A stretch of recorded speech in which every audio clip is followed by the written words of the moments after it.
Welcome to Wednesday Wisdom.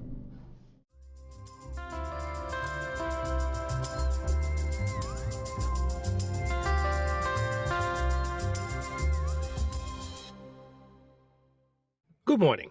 This is Jos Visser, the author of Wednesday Wisdom, and this week's article is called Stress. Never before in my 37-year career have I been as stressed as I am these days. This is a problem because stress is uncomfortable, stress is very bad for your health, and stress makes stupid. And if I interpret the various signals around me correctly, I am not the only one who is stressed. Whenever I ask a colleague how they are doing, they invariably answer, stressed. Question: why all of this stress? Answer: to paraphrase a few famous lines from the British sitcom Fawlty Towers. Mr. O'Reilly: Dear Mr. Fawlty, if the good Lord had meant us to be stressed, he had given us things to be stressful about. Basil Fawlty: He has the economy. It can kill a man at 10 paces with one blow of its tongue. Stress is your body's natural response to physical, mental, or emotional demands or pressures.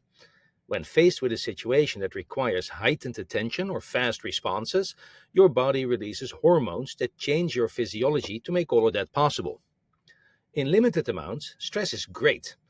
Without stress, our ancestors would not have survived the dangers of prehistoric life. Even in today's post-historic world, stress is often required to ensure that we can deal with everything that life throws at us. Without stress, we'd be very laid back and most likely very dead. Our bodies have evolved for short periods of stress followed by relatively long periods of leisure. However, the ever-increasing pace of modern life has increased the frequency of stressful events to the point that many people are running from one stressful situation to the next without any intermediate recovery. Why am I so stressed? Well, first of all, there is the human condition, which inevitably comes with some stress. Even without the trappings of modern work life, there are illnesses, death, accidents, crime, family trouble, and random misfortunes to deal with. I used to have a lot of stress of that nature when I got divorced, when the woman I divorced for broke up with me, when my mother died, and when some big plans I had made kept unraveling.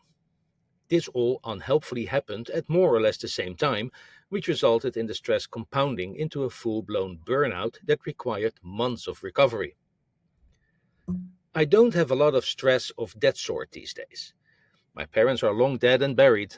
My daughter has grown into a very responsible adult, and me and Mrs. Wednesday Wisdom survived the 7-year itch, and so we're in it for the long haul. On the personal front, most, if not everything, is going very well. Obviously, I'm not entirely free of personal stress. There's some renovation being done to the family home back in Europe, which requires me to keep control of builders and architects 9 time zones away and in a foreign language. My brother keeps regularly annoying me with some dumb plan he wants to execute on for which he doesn't have the money, and my best friend's husband woke up blind one morning and now is seriously considering euthanasia. The human condition, as I wrote above, inevitably comes with stress, but all things considered, I can deal with the personal stress. So if most of my stress is not personal, what is it related to? Is it professional? Answer: yes, of course. For the first time in my career, I find myself in a situation where I'm constantly scared about losing my job. For whatever reason, we have entered a world where good people regularly lose their jobs through no immediate fault of their own. Companies with billions in the bank are cutting costs left and right, and for the first time in history, highly paid information technologists are in the crosshairs as well. You can be let go because you had a bad quarter. You can be let go because the company is moving out of an entire segment of the market. You can be let go because you were in the wrong project, even if you did some decent work there. By now, I know many people who were laid off, and I'm still somewhat shocked about how indiscriminately some of these layoffs are. Many people that I know from personal experience to be very good have been let go. A friend of mine was let go a mere 2 weeks after having received a good performance review. Another friend was let go because, in essence, he became ill. The times are clearly insane. According to TrueUp.io, In the year 2025 so far, there have been 668 layoffs at tech companies, with about 206,000 people impacted. This came on top of 2024, which had a grand total of 1,115 layoffs with about 239,000 people impacted. Apparently, nobody is safe. This workplace insecurity is bad because I need a job to make money, and I have a deep and somewhat irrational existential fear of being poor. In the last few decades, we have created a winner takes most economy that fueled a deep sense that in order to be and do well, you need to rise to the top of the heap. This is obvious in the united hyper-capitalist states, where you can still, despite Obamacare, easily go bankrupt by losing your job and becoming ill. And since the US seems to be a trendsetter for the rest of the Western world, Europe and other places seem to be trending in that direction as well. People today are infinitely better off than a few generations ago, but by raising the prospects of what is possible, we also raise the bar of what it takes to participate fully in society. Not too long ago, say my childhood, life was much simpler, but at the same time, everyone was decidedly less affluent. Given the rise of nostalgic populist movements, I'd say it's fair to assume that people want that simplicity back, but obviously without giving up the associated affluence.